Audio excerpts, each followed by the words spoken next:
中国製鉄道が、開業からわずか2年で1600億円もの大赤字に追い込まれました。現役電車運転士の T 学長です。生徒のユンです。今日は同じベトナムで起きた驚くべき格差についてお話しします。これは北部ハノイは中国を、南部ホーチミンは日本を、選んだことから全てが始まったのです。同じ国なのに違う国に発注したんですね。どんな意味があったんでしょうか？その謎解きをしていきましょう。まずはベトナムの現状から見ていきましょう。実はベトナムは国土が日本より少し小さく、人口は約9800万人です。しかし道路の舗装率は全体のわずか 19% 程度しかありません。それはとても少ないですね。車社会なのに大変そうです。その通りです。そのため慢性的な渋滞が発生しています。また既存の鉄道も老朽化が進み、運休や遅延が頻発している状況なのです。これは早急に対策が必要そうですね。はい、そしてその対策として選ばれたのが地下鉄の建設でした。特に興味深いのは、2つの都市がそれぞれ異なる選択をしたことです。まずはそれぞれの都市の特徴を見ていきましょう。ハノイは政治や文化の中心として発展してきた都市です。多様な文化が融合し独特な雰囲気を持っています。また高架鉄道や BRT など公共交通の発展にも力を入れている都市なのです。BRT って何ですか？ BRT とは、バスラピッドトランジットの略で、専用レーンを走る高速バスシステムのことです。これは通常のバスよりも定時性と速達性に優れているんです。都市の交通問題を解決する手段として色々工夫しているんですね。一方ホーチミンは商業活動が盛んで、経済の中心として急成長を遂げている都市です。国際的な企業も多く進出し、近代的な開発が進んでいます。同じ国の都市なのに全然違う特徴を持っているんですね。この違いが鉄道建設の発注先を分けることになった大きな理由の一つです。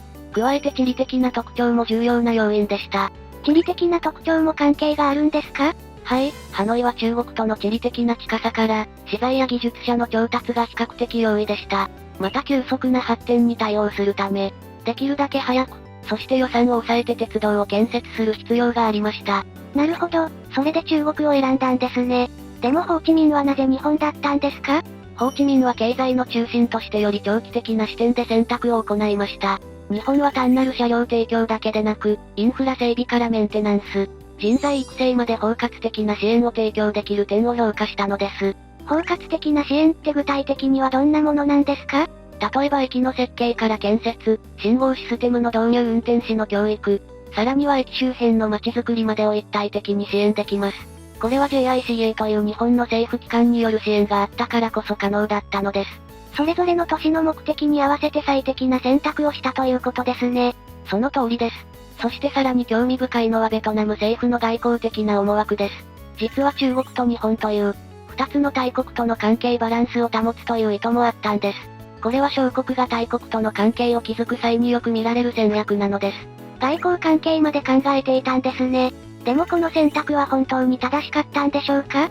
それを実際に見ていきましょう。中国製のハノイ都市鉄道2号線。この路線にはとある予定がありました。どんな予定ですか？それは2015年に運行を開始するというものです。皆さんはこの予定通りに開通したと思いますか？どうなんでしょうか。もしかして予定通りにはいかなかったんでしょうか？はい、その通りです。実際の完成はなんと2021年、予定から6年もの遅れが生じたのです。6年も？それは想像以上の遅れですね。そもそもスピードを重視して中国に発注したはずなのに、それだけではなく予算面でも、当初の予定から 1.6 倍の8億6800万ドルに膨れ上がってしまいました。コストを抑えるために中国を選んだのに、予算も大幅オーバーですか。これは深刻な問題がありそうな予感がします。まず最初に建設時のトラブルについてお話しします。工事中には足場の崩壊事故やスチール材の落下事故など、複数の重大事故が発生しました。それって人命に関わる事故じゃないですか？工事現場で働く方々は無事だったんでしょうか？幸い大きな人的被害は避けられましたが、さらに深刻な問題もありました。線路の保護塗料が塗られていなかったり、レールに錆や亀裂が見つかったり、接続部分のボルトが緩んでいたりと、品質上の問題が次々と発覚したのです。私、鉄道の専門知識はありませんが、それが列車が走る線路としてかなりヤバい状態なのはわかります。まさかそんな状態で改良を強行したんですか？そのまさかで開業はしましたが、そこから新たな問題が発生しました。まだあるんですか1編成の定員は960人なのですが、実際の平均乗客数はわずか165人。つまり乗車率はたったの 6.3% だったのです。6.3%? 電車がガラガラってレベルじゃないですよね。まるで誰も乗りたがらないみたいな数字です。もしかして市民の方々は危険を察知していたということでしょうか？その通りです。主な理由は3つあります。まず1つ目は駅周辺のインフラ整備が不十分だったこと。2つ目は券売機が現金対応のみで使いづらかったこと。そして3つ目は安全性への不安から多くの市民が利用を避けたことです。なるほど。駅まで行きづらい、切符も買いづらい、それに安全面も心配。これは誰も利用したくなくなりますよね。でもそれって結局運営側の収入も少なくなってしまうのでは？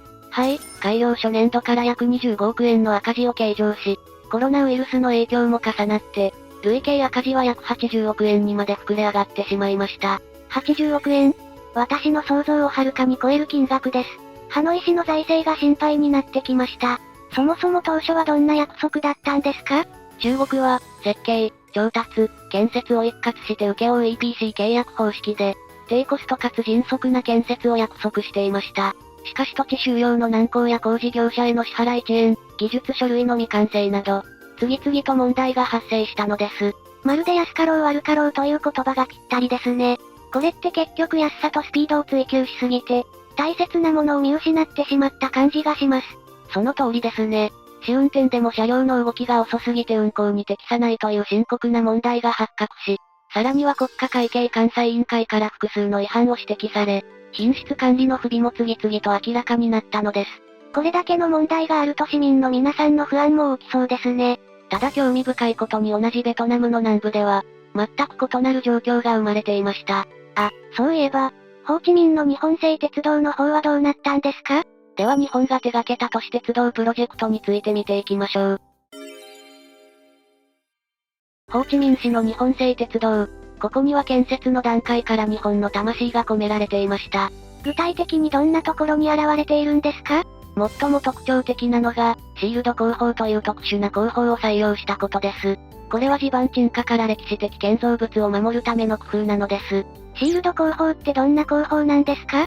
シールド工法は巨大な円筒形のシールドマシンで、地中をゆっくりと掘り進みながら、同時にトンネルの壁を作っていく工法です。まるでモグラが地中を掘るように安全に地下空間を作ることができるのです。なるほど、それなら地上の建物に影響が少なそうですね。他にも日本らしいこだわりはありますか？はい、例えば乗り心地を良くするために線路の継ぎ目を最小限にしたり、運行システムの精度を極限まで高めたりと細部にまでこだわっています。でもそんなに細かいところまでこだわって工期は大丈夫だったんですか？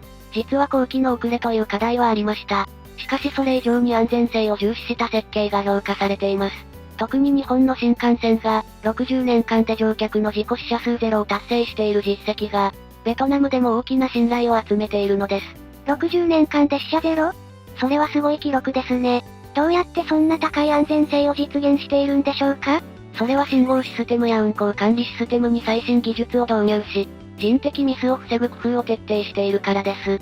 例えば万が一運転士が信号を見落としても、自動的に電車が止まるシステムを導入しています。へえ、そういうバックアップ体制があるんですね。そうなんです。ここで突然ですが皆さんにクイズを出題したいと思います。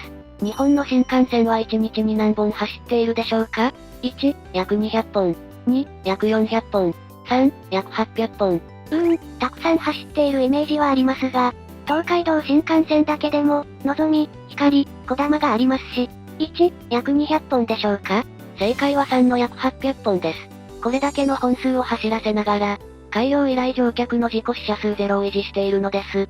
それだけたくさんの電車を無事故で運行できているんですね。これは世界に誇れる記録だと思います。やはり現地のベトナムの方々もこの安全性に惹かれたんでしょうか？その通りです。実は試運転の際に、1800人もの市民が市場に訪れその評価は非常に高かったのです。日本の安全と快適さは世界一という声も多く聞かれました。これだけ評価が高いときっと街にもいい影響がありそうです。実際この鉄道の開通により大きな経済効果が期待されています。まず深刻な交通渋滞や大気汚染の緩和が見込まれます。環境面でもプラスなんですね。他にはどんな効果があるんですか？そうなんです。駅周辺には新しい商業施設や住宅が続々と計画され、街全体が生まれ変わろうとしています。さらにこのプロジェクトの成功は他のアジア諸国からも注目されているんです。鉄道を作るだけじゃなくて街づくりまで考えているんですね。でも同じ鉄道なのになぜここまで中国製と違う結果になったんでしょう？その質問こそが今回の物語の核心に迫るものです。実は日本と中国の間には、ある決定的な違いがあったんです。決定的な違い？気になります。その謎を解く鍵は両国のものづくりの哲学にありました。なぜここまでの差が生まれてしまったのか。同じ線路を敷いて同じ電車を走らせるのに、こんなにも違う結果になるなんて不思議です。その答えは両国が持つ根本的な考え方の違いにあったのです。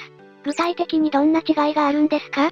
日本は100年の計として鉄道建設を捉え、品質と安全性を最優先に考えます。一方中国はコストと工期を重視し、早期完成を目指す傾向があるのです。100年の計ですか？素敵な考え方ですね。具体的にはどういうことなんですか？例えば日本の新幹線は、開業から60年経った今でも当時の設計思想が生きています。これは将来を見据えた技術の投入があったからこそです。新幹線の心臓部ともいえる台車は、世界でも類を見ない精密さで設計されているんですよ。台車って電車の下についている車輪の部分ですよね？どんなところが精密なんですか？例えば新幹線の台車には空気バネという特殊な装置が使われていますが、これは乗り心地を良くするだけでなく、高速走行時の安定性も確保する重要な技術なんです。なるほど。しかし技術は日々進歩しているのに、古い技術のままで大丈夫なんですか？実は日本は基礎となる技術をしっかり確立した上で、常に最新技術を取り入れて改良を重ねています。例えば最新の N700S 新幹線ではリチウムイオン電池を搭載し、災害時でも自力で安全な場所まで移動できる技術を実現しました。停電しても動けるんですか？はい、さらに地震大国の日本ならではの技術も数多くあります。地震を素早く検知して列車を停止させる緊急地震速報システムや、脱線を防ぐ特殊な脱線防止ガードなど、他国には真似できない技術を持っているのです。安全に関する技術が特に進んでいるんですね。それって中国にはない技術なんですか？はい、特に品質管理の面で大きな差があります。例えば日本では新幹線のレールの継ぎ目の段差を、わずか 0.2 ミリ以下に抑える技術があります。これは髪の毛の太さの約4分の1という超微細な精度なんです。0.2 ミリ？そんな小さな誤差まで管理できるなんて驚きです。でもどうしてそこまでするんですか？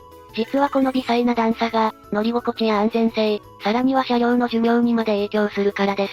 これは日本が持つ予防保全という考え方の一例です。問題が起きる前に対策を講じることで、長期的なコストを抑え安全性を確保しているのです。中国はそうではないんですか？中国は事後保全が中心で、問題が起きてから対処する方法です。例えばハノイの事例でも、レールの錆びや亀裂が見つかるまで放置されていました。これは初期コストは抑えられますが、大きな事故や故障のリスクが高まり、結果的に総コストが膨らむ可能性があるのです。なるほど、それで中国製は赤字に。それでは日本の技術力の高さを示す一番の証拠って何ですか？それは鉄道をシステムとして捉える考え方です。車両や線路だけでなく、駅の設計電力供給信号システム、さらには乗務員の教育まで、すべてを一つのシステムとして完璧に調和させているんです。そういう総合的な視点があるんですね。はい、この背景には日本特有の改善文化があります。例えばたった1分の遅れでも、原因を徹底的に追求し必ず対策を講じる。この地道な努力の積み重ねが世界最高水準の技術を支えているのです。日本の技術はそういう真摯な姿勢から生まれているんですね。これだけの違いがあれば他のアジアの国々も気づいているでしょうね。鋭い指摘です。実は今アジア全体で大きな変化の波が起きつつあるんです。そうなんですか？それこそがこれからお話しする重要なポイントです。ベトナムでの実験は、アジアの未来を変えようとしています。ここからは日本と中国の技術力の差が、アジアの鉄道地図を塗り替えていく。そんな大きな物語についてお話しします。なんだか壮大な話に聞こえますね。具体的にどんな変化が起きているんですか？まずベトナムの交通インフラの未来について見ていきましょう。ベトナム政府は2025年までに高速道路の総延長を3000キロ、2030年には5000キロに拡張する計画を立てています。すごい規模の計画ですね。でもなぜそんなに急いでいるんですか？それは急速な経済成長を支えるためなんです。特に北南高速道路や都市間の環状道路は、重要なプロジェクトとして進められています。さらに環境に配慮した電気バスの導入なども計画されているんですよ。でもそんな大規模なプロジェクト、誰が担当するんでしょう？そこで注目すべきなのが ASEAN での日本の評価が急上昇していることです。特にホーチミン市の都市鉄道プロジェクトでの高評価が大きな影響を与えているんです。つまり他の ASEAN 諸国も、日本の技術に興味を持ち始めているということですか？その通りです。一方でこれは中国の一帯一路構想には大きな打撃となっています。一帯一路構想って何ですか？中国が推進する巨大経済圏構想です。アジア諸国へのインフラ投資を通じて影響力を拡大しようとしているのです。しかしベトナムでの中国製鉄道の赤字や品質問題は、この構想への信頼性を大きく損なう結果となってしまいました。それで中国の影響力が減ってきているんですね。はい、実はこれからのインフラ整備発注にも大きな変化が予想されています。どんな変化でしょうか？ベトナムだけでなく他の ASEAN 諸国でも、以前は価格の安さで中国製を選ぶ傾向がありました。しかし今は多少高額でも品質と安全性が確保された、日本製を選ぶケースが増えているのです。安かろう悪かろうの教訓が他の国にも広がっているんですね。特に都市鉄道のような重要インフラでは、初期費用は高くても、長期的に見て信頼性の高い技術を選ぶ傾向が強まっています。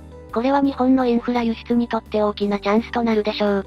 でも中国もこの失敗から学んで改善を図るかもしれませんよね。はい、しかし日本が60年以上かけて築き上げてきた技術力と信頼性は、簡単には追いつけないでしょう。これからのアジアのインフラ整備ではコストだけでなく、品質や安全性、そして環境への配慮がより重視されていくと考えられます。つまり日本の技術がますます重要になってくるということですね。では最後にこれまでの内容をまとめて、今後の展望について考えていきましょう。はい、しかし同じ国でこんなにも差が出るなんて驚きました。今回のお話からわかるように鉄道建設において大切なのは、短期的な視点ではなく、長期的な安全性と信頼性なのです。そういえばこれからのベトナムはどちらの国に発注するんでしょうか？それについて皆さんはどう思われますか？コメント欄で皆さんのご意見をお聞かせください。ここまで見ていただいた皆さんは、立派な本学の生徒です。これからも私たちと一緒に鉄道に関して考えていきましょう。高評価、チャンネル登録をしていただけると励みになります。このチャンネルでは現役電車運転士の私が、鉄道にまつわる様々な話題について解説していきます。このチャンネルで取り扱ってほしいテーマや、現役電車運転士の私に聞きたいことがありましたら、ぜひコメント欄にお寄せください。これからも鉄道の魅力をお伝えしていきます。最後までご視聴ありがとうございました。